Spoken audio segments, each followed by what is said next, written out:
be seated. Good morning.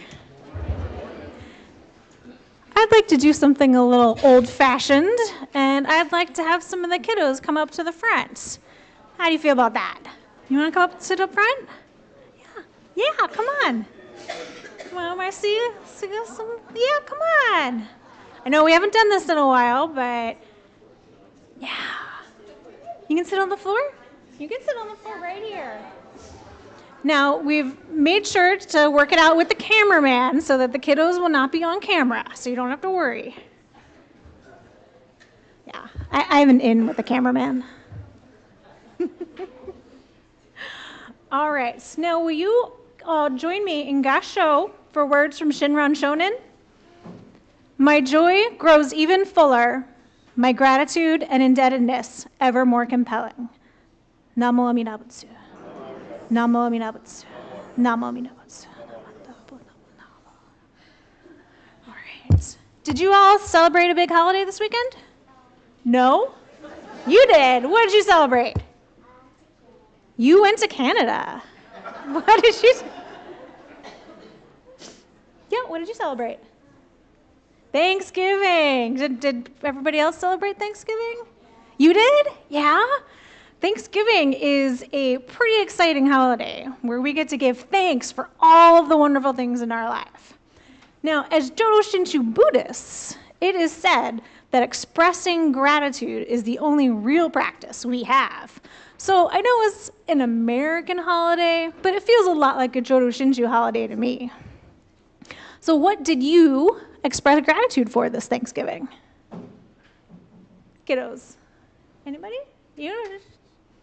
Nobody? You didn't say thank you for anything this Thanksgiving? You did. A lot of food, yes. I said thank you for a lot of food too. You too? Yeah, and what did you?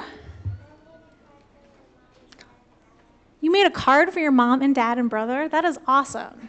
Great job. You want to share something? What did you say thank you for? For who? Thank you to your family for taking care of you. That's great. You, one more? Nope. Okay. These are all great things to be thankful for. But these are all also big things to be thankful for. The big feast, family, mom, dad, siblings, being taken care of. And it's great to say thank you for those big things. But it's also important to say thank you for the smaller things we have in life. And so that's what I would like us to practice today. So all of you kids sitting on the floor in front of me, can you take off your shoes?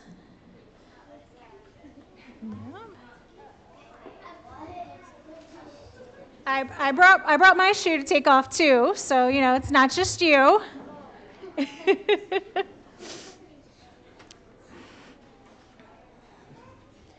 All right. Now, tell me about these shoes. Are these the same shoes you wear to school every day?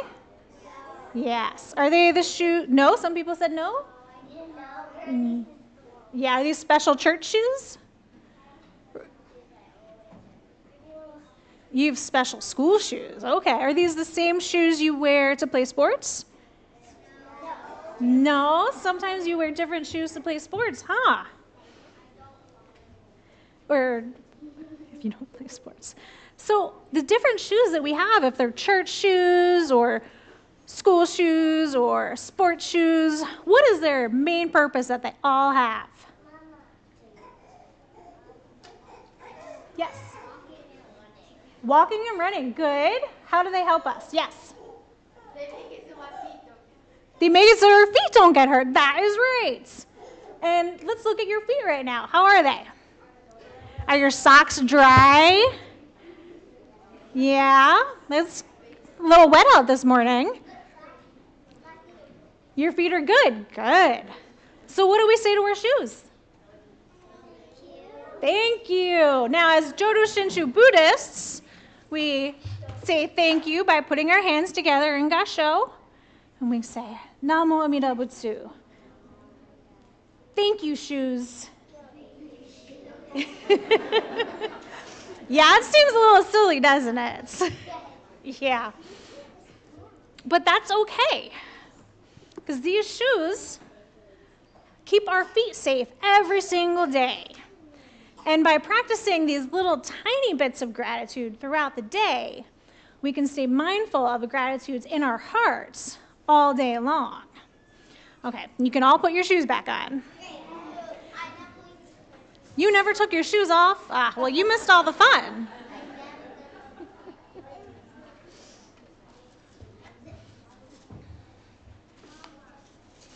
Okay, and you can go back to your seats too when you have your shoes on. Sorry, I have a lot of quotes from Shin Shonen today, so could we put our hands together and gasho one more time? I have collected true words to aid others in their practice for attaining birth, in order that the process be made continuous, without end and without interruption, by which those who have born first guide those who come later, and those who are born later join those who were born first. Namo Amida Butsu. Namo Amida Butsu. Namo Amida Butsu. Namanda Namanda.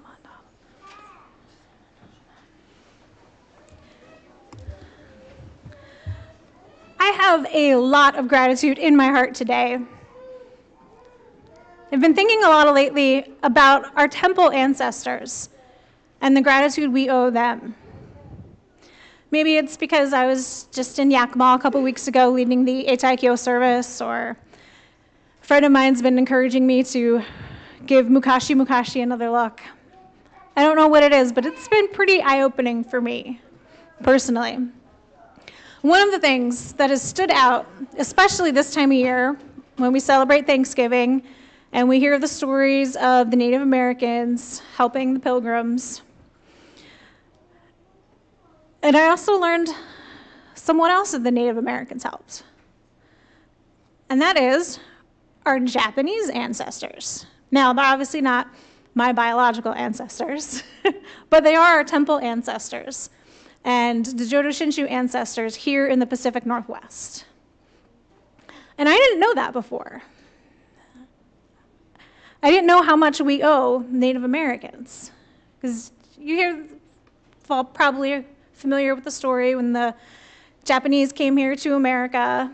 Their plan was to earn some money, send some money home, and then move back to Japan. But something changed with the first Japanese settlers who came here. Some of them decided they wanted to stay here. They wanted to put down roots. They wanted to become Japanese Americans, not Japanese. And that was hard. There was a little bit of pushback from the people who lived here, the people who look a little bit more like me.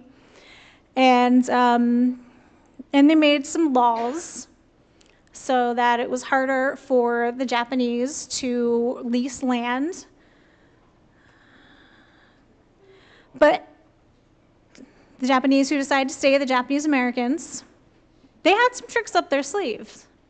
They could get around these walls, so it was illegal for a white landowner to lease their land to a Japanese person to work the land.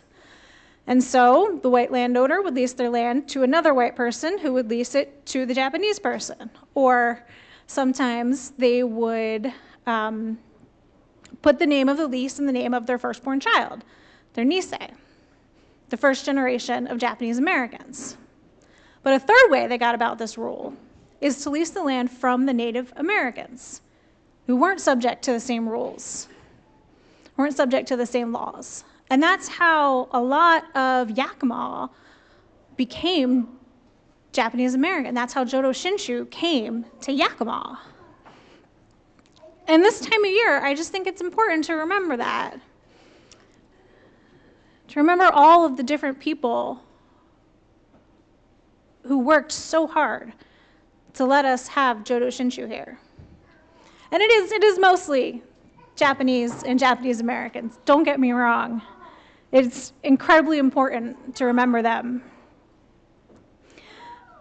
But if they had stuck to that original plan, if they had all come here, made some money, sent money home, and gone back to Japan, I wouldn't be here. I would never have gotten to hear the Dharma of Amida Buddha. I would never have gotten to meet all of you. That's huge. I mean, I know it's easy for us to look back on all the ministers that we've had and say, oh, yes, thank you, Nishi Honganji, thank you for sending us ministers. But the ministers didn't come here and start Jodo Shinshu. The people came here, and the people said, we need Jodo Shinshu. And there's no other way for me to have encountered Amida Buddha. There's no other way for me to have heard the Dharma of the Buddha. If it weren't for those regular people working in the farms, in the canneries, in the fisheries, with their hotels. You know, I don't come from a Japanese family. I don't come from a temple family. I have no way to hear the Dharma of the Buddha. And I know it wasn't their intention. They didn't come here and say, well, 100 years from now, some of these European Americans are going to want to hear the Dharma of the Buddha. That didn't happen. But that is the result. And I am so incredibly grateful to them. 'Cause I don't speak Japanese. I don't read it, but I can read the words of Shinran Shonen, because that has been translated for me by my ancestors, my spiritual ancestors, a lot of your biological ancestors. And as much as I have to thank the ministers who have come before me here at Seattle Betsuin, Renyo, Shinran, all of the Monshu, as much as important as their work has been spreading Jodo Shinshu throughout the years, what's most important for my ability to hear the Dharma of the Buddha is the Sangha, is you, all of you. And so on this particular Thanksgiving weekend, I wanted to express to you my deep gratitude for you, for being here, for your parents, your grandparents, your great-grandparents. I would not have this opportunity to hear the Dharma of the Buddha without you all and without your families. And I just wanted to express my deep gratitude for that on this Thanksgiving Day. I would certainly be lost without Amida Buddha, without infinite wisdom and compassion in my life. And so you all have my deep gratitude for that. Please join me in Gasho for words from Shinran Shonen. I have collected true words to aid others in their practice for attaining birth, in order that the process be made continuous, without end and without interruption, by which those who have been born first guide those who come later, and those who are born later join those who were born before. Namo Amida Butsu. Namo Amida Butsu. Namo Amida Butsu. Namandavo, namandavo, namandavo. Thank you.